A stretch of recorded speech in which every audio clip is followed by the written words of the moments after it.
Hey Bronco people, today I thought I'd show you guys a really nice upgrade you guys can do to your gas pedal. On this truck I did a 351 conversion, and pretty much anybody that's done a 351 conversion has probably ran into this problem before. So one of the issues is when you put a bigger engine in the Bronco, I mean the engine itself is higher up, and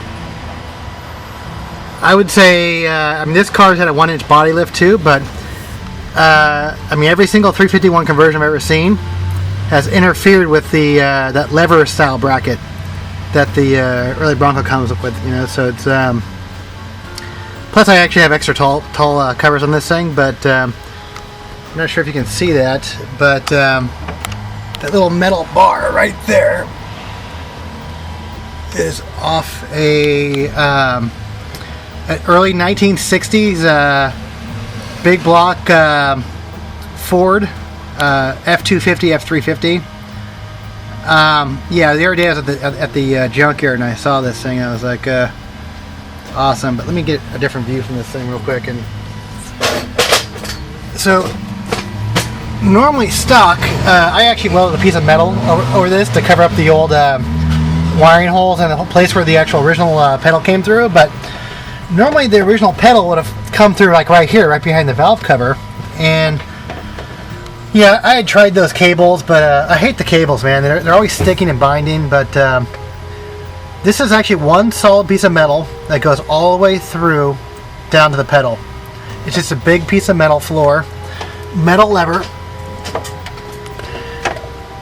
and as you can see, it goes from here, right there. It goes all the way down into the firewall. Back in there, I don't know if you can see my finger. Back in there, it goes in the firewall. I had to drill and cut a hole. Yeah, this is perfect because it's just one solid piece of metal. It's totally smooth, and it fits right over, right in the perfect spot, right behind the engine, almost exactly even with the carburetor or fuel injection. This is actually a fuel injected TBI, but I actually have a 1-inch carb spacer here. But if I didn't have that spacer, this thing would be perfectly parallel or even with the carburetor. So, but yeah, it works perfectly. It works flawlessly. But let me go into the engine compartment so you can see the actual pedal. So,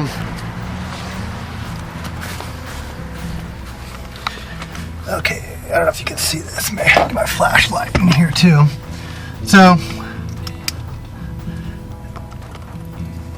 Well, maybe that's too bright. So you can see where the old holes were here. This was where the old wiring harness went through, right here, and that was the original where the pedal came through, the original shaft thing right there. But this little thing right here, you know, I had to drill a hole like right here, and you know, 3 holes here for the mounting bolts here, and yeah, it's one piece of solid metal that goes all the way through. And it's super smooth, you know.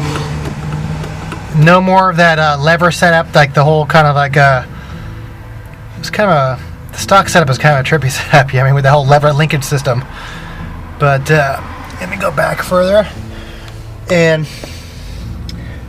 yeah, I haven't had a problem. I got used to where the pedals are at, so I'm totally used to it now. I've had it for probably 4 or 5 years. But I'll put when I put this video up, and I'll put a link of like what years and you can get this off of. You can get these on eBay for like $30. And literally, it took me probably about half an hour to install. But for years, I was looking for a good solution, you know, to have a nice smooth pedal on a 351. So I don't know what other people are doing, but this is the only thing that really actually worked for me pretty good. So all right, let me know if you have any questions. Cool.